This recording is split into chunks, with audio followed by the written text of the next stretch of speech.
Olá, pessoal, tudo bem? Eu sou a Monique Bueno, jornalista, assessora aqui do Unisalesiano, Departamento de Comunicação.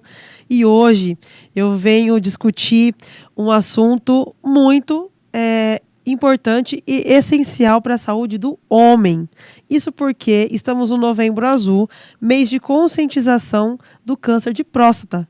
E para isso, a gente convidou o urologista, Dr. José Vinícius Moraes, que é o nosso docente também do Unisalesiano. Tudo bem, doutor? Seja bem-vindo. Tudo bem, muito obrigado pelo convite. Obrigado a todos aí da instituição. Isso, vamos falar, vamos tentar esclarecer algumas dúvidas aí principais em relação ao câncer de próstata. Isso. Doutor, assim, a primeira coisa que a gente quer saber, o que é a próstata? Explica pra gente o que é esse órgão. A próstata é uma glândula. Ela faz parte do nosso aparelho reprodutivo, do aparelho reprodutivo masculino, né? Então, ela produz algumas substâncias relacionadas ao nosso sêmen. Então, ela vai ter esse aspecto de reprodução. Sim. Né? Então, o nosso sêmen ele é composto pelos espermatozoides, que são produzidos ali no testículo, é composto pelo líquido da vesícula seminal, que é uma outra estrutura que faz parte do aparelho reprodutor, e pelo líquido produzido pela próstata. Então, ela tem uma função reprodutiva. Sim, e ficar sem ela ou com ela tem algum problema? Então, quando a próstata normal, ela vai produzir parte ali do nosso sêmen. Então, ela é fundamental para quem está tentando engravidar, para procriar, né? Então, é importante. Então, Sim. O homem que tiver algum problema, que precisar retirar a próstata, ele vai ter alterações quanto a essa questão de engravidar. Fertilidade. Ah, tá. Então, mas não tem, geralmente, as doenças prostáticas, elas são doenças que acontecem mais em pacientes idosos. Ah, então, entendi. O tratamento, inclusive a retirada, não vai ter grandes repercussões, que são homens que geralmente já tiveram filhos, já estão em outra fase da vida, né? Sim. Pacientes jovens que estão ainda nessa fase de ter filhos, geralmente não têm tantos acometimentos de doenças prostáticas. Entendi. Doutor, além do câncer de próstata, há outros problemas relacionados a ela? Sim. Existem algumas doenças, como, por exemplo, doenças inflamatórias, né? Inflamação da próstata, que a gente chama de prostatite.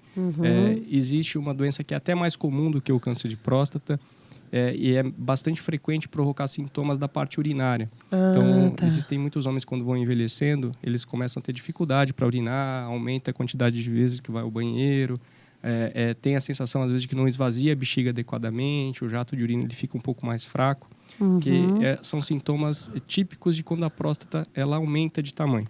Então, a próstata ela tem uma localização em volta da uretra. A uretra é a estrutura que leva a urina para fora. Então, a gente tem a nossa bexiga, que vai ser onde vai ser armazenada a urina produzida ali pelo rim, né? E depois, a hora que a bexiga vai esvaziar, a urina passa pela uretra. A uretra ela é envolvida pela próstata. É como se ela passasse dentro mesmo. E quando a próstata cresce, ela aperta, como se ela estreitasse a uretra. E isso gera dificuldade para urinar. Então, é uma patologia muito comum, muito frequente e que tem tratamento. E a maioria das vezes a gente trata... Benigno, no caso, né? Isso, benigno. E tem tratamento geralmente com medicação. Medicação geralmente já é suficiente. Alguns casos só que necessitam tratamento cirúrgico. Doutor, então assim, o doutor fala que são problemas relacionados com o passar da idade. Tanto esses problemas benignos quanto o câncer de próstata. Isso. Mais ou menos com quantos anos a pessoa o homem, né, tem que começar a se preocupar com isso? Geralmente, a preocupação maior da gente é em relação ao câncer. Tá. A hiperplasia, que é o crescimento, ela é sintomática. Então, o paciente vai procurar auxílio médico porque ele está com uma certa dificuldade para urinar. Exato. A nossa preocupação em relação ao câncer é porque o câncer de próstata inicial, ele é assintomático, ele não dá sintomas nenhum. Então, muitas vezes a pessoa já tem um problema instalado, só que ele não se manifestou. Podemos dizer que é igual câncer de mama, né? Não igual tem sintomas no começo, isso, né? Então, o câncer inicial, ele não avisa que está ali. Sim. Então, a gente tem que buscar ele ativamente. E aí, o que a gente faz? O que a gente recomenda? Isso tem uma certa controvérsia, então, em relação a idades, né? Isso varia muito de país para país, varia muito de recomendações, mas, no geral, o que a gente segue são as diretrizes da Sociedade Brasileira de Urologia. Certo. Que é quem norteia ali a urologia do Brasil, né? Então, a partir dos 50 anos, a gente pede para todos os homens fazerem. Fazerem o quê? Fazerem o rastreamento, né? Ah, sim.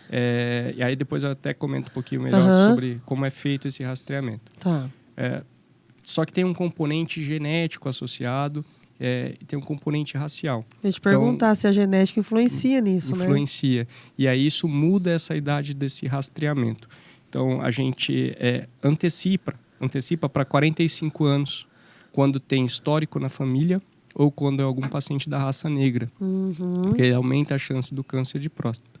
E uma coisa que é muito comum da gente ouvir falar assim, exame preventivo, isso às vezes causa uma certa confusão também, né? Porque quando a gente fala em prevenção, a gente pensa em alguma coisa para evitar o desenvolvimento da patologia.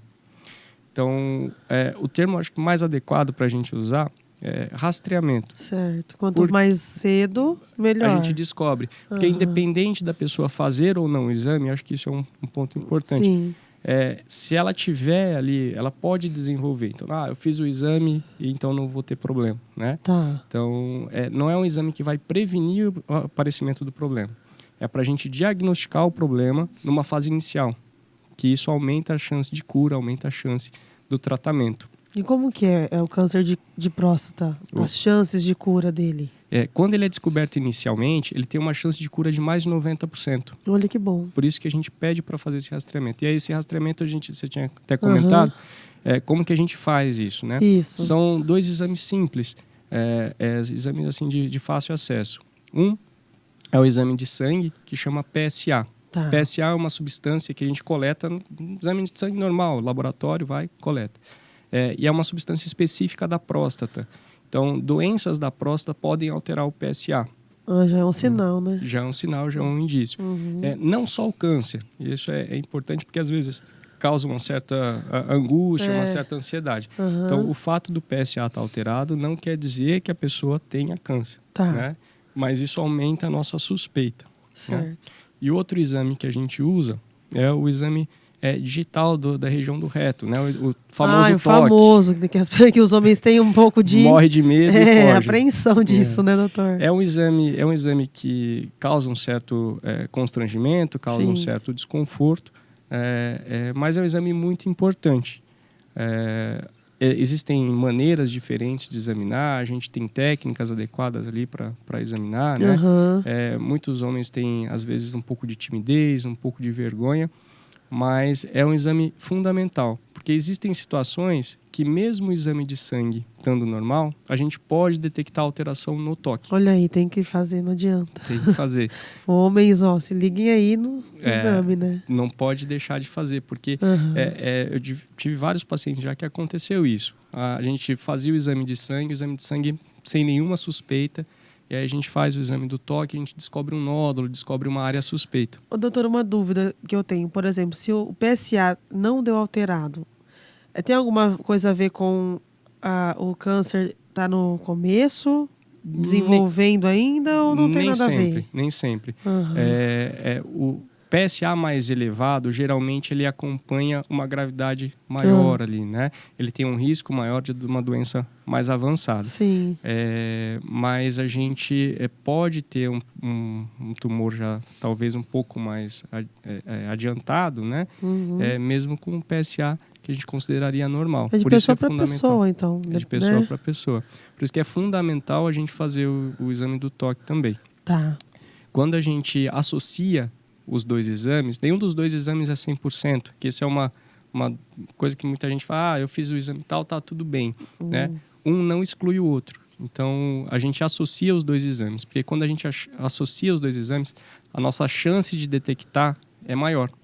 Então, a gente consegue ter uma melhor chance de descobrir alguma alteração. E com esses 2 exames em mãos, qual que é o próximo passo? Aí, geralmente, o urologista, quem que faz esse acompanhamento, se ele tiver alguma alteração suspeita, tanto no PSA quanto no toque, aí ele vai indicar um exame de biópsia de próstata.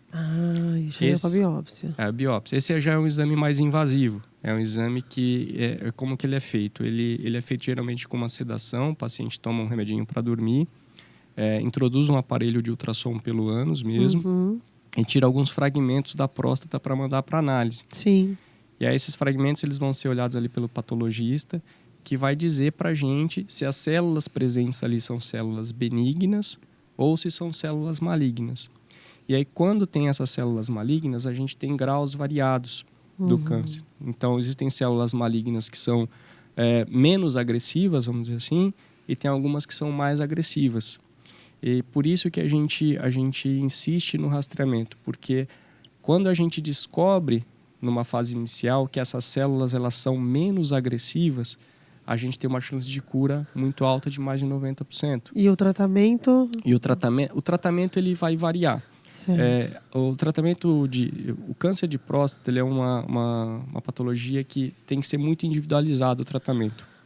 A gente leva em consideração vários fatores, como a agressividade do tumor, a idade do paciente a gente também leva em consideração, ou a presença ou não de comorbidades, que são doenças que às vezes o paciente tem, que tem um risco de tratamento maior. Então, existem alguns pacientes que às vezes são muito idosos, cheio de alguns outros problemas cardíacos, problemas neurológicos, que a chance às vezes de cirurgia, o risco do tratamento é muito grande. Vamos dizer assim, é mais fácil ele ter uma complicação cardíaca, uma complicação neurológica, do que ter uma complicação relacionada ao câncer. Então, às vezes, a gente só acompanha. Faz a avaliação, doutor? E só faz o acompanhamento. Pacientes, às vezes, muito jovens também, que tem um tumor muito pequenininho, muito inicial, existe uma outra modalidade de acompanhamento. Então, o tratamento ele pode variar desde acompanhamento, sem nenhuma intervenção, a tratamento cirúrgico. Aí o tratamento cirúrgico ele vai variar o jeito de operar. Hoje está muito na moda aí a cirurgia robótica, né? A tecnologia está aí, né, doutor? É uma cirurgia que tem, assim, se aprimorado cada vez mais, tem ficado cada vez mais disponível. A recuperação também é melhor. A recuperação mais rápida, né? Mas não é um tratamento ainda tão disponível, principalmente na rede pública, isso.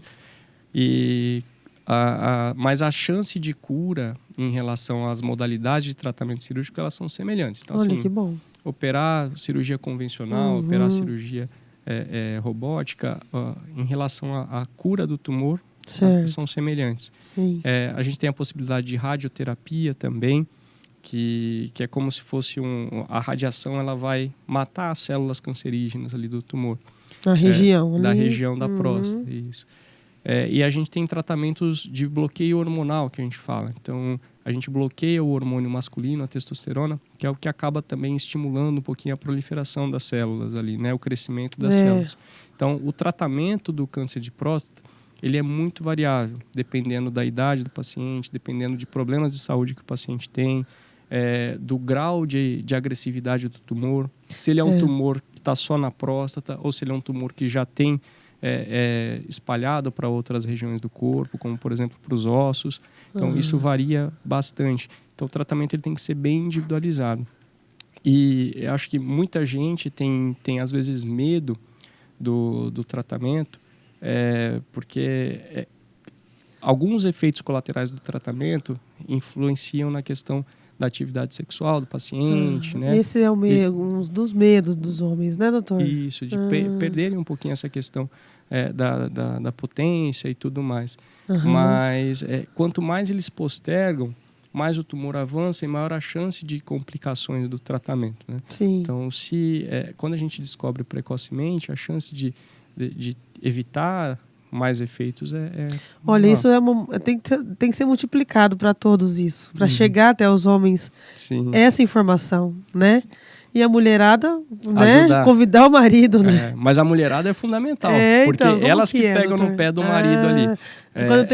Quando o doutor marca os exames assim, como que é? Como eles chegam no consultório, a maioria amedronta, fica questionando. Tem uns que ficam bem assim, reticentes, eles não querem, às vezes, não, mas pode esperar, não pode esperar. A mulher, geralmente, ela é mais incisiva, né? Mas isso é uma coisa meio cultural. A mulher, ela se cuida mais que o homem. Ela é cuidadora, né? Ela cuida mais, até ela mesma, né? Sim. Então, ela é mais preocupada com essas questões de saúde, por isso que ela vive mais que o homem. Então a Tá vendo? expectativa de vida da mulher é mais alta. O homem, ele é um pouquinho mais, vamos dizer, relaxado nesse aspecto de saúde. Ele espera o sintoma aparecer, né, doutor? Espera o sintoma. Eles não trabalham tanto com medidas de prevenção, com exames rotineiros ali para detecção precoce, né? Eles acabam indo na hora que a coisa já não está muito legal. Tem que mudar essa cultura. Ou na hora que a mulher manda. Ah, né? Sim, mandou, tá mandado. mas é importante ter essa consciência. Falar assim, é um exame que não gera um certo constrangimento? Gera, é um exame um pouco invasivo. Sim. Mas o benefício que você pode ter para um exame que demora 1 minuto, é um exame que em menos de 1 minuto você consegue ter fazer ele ali. É um exame super simples, a gente faz no consultório mesmo, né? E tem uma grande chance da gente conseguir descobrir o problema numa fase que tem uma chance de cura muito maior. Exatamente. Então, às vezes é um pouco de preconceito, um pouco de vergonha, timidez, mas isso não vai afetar nada quanto à masculinidade de ninguém. O senhor está falando, eu só estou lembrando assim, a mulherada também tem que fazer a mamografia, apertar o seio, as mamas, né? E para a mulher, às vezes, é até mais desconfortável, né? Porque são vários exames que faz. O exame de Papa Nicolau, Papa Nicolau, faz a mamografia, tem muito mais coisa. O exame do homem é um pouco mais simples, é um pouco menos complexo, né? Então é importante. Então é importante, é uma questão mesmo cultural, né? Sim. Então, muitos homens ainda têm aquela cultura do machão, mas a pessoa não vai deixar de perder a masculinidade por causa de um exame desse tipo, né? É um exame simples, um exame rápido, que pode fazer muito a diferença no tratamento quando a pessoa tem o problema, né? Então... Doutor, então, além dessa preocupação com os exames, né, com a saúde, tem uma forma de prevenir, melhorando a qualidade de vida? De que forma? Qual que é o seu conselho para o pessoal? A prevenção, na verdade, não tem nada específico assim, falar, faz isso que você não vai ter câncer de próstata. Sim. Porque tem um componente genético principal ali. Mas são medidas gerais de estilo de vida, né? Quanto mais hábitos saudáveis de vida a pessoa tem, menor o risco dela ter qualquer problema. Então, o excesso de peso às vezes é prejudicial, então tem um bom controle de peso, e aí para isso a gente tem que se alimentar bem, a gente tem que praticar atividade física, né? Aquele combo saudável. De saúde, isso, parar de fumar, né? Então, cessar o tabagismo, praticar atividade física, alimentação, manter o controle de peso. Então, são aspectos gerais ali que está acessível a qualquer um, né? Exatamente. Então, especificamente, não tem vai fazer isso que não vai ter. Mas a gente consegue melhorar um pouquinho a saúde geral e diminuir a chance, né?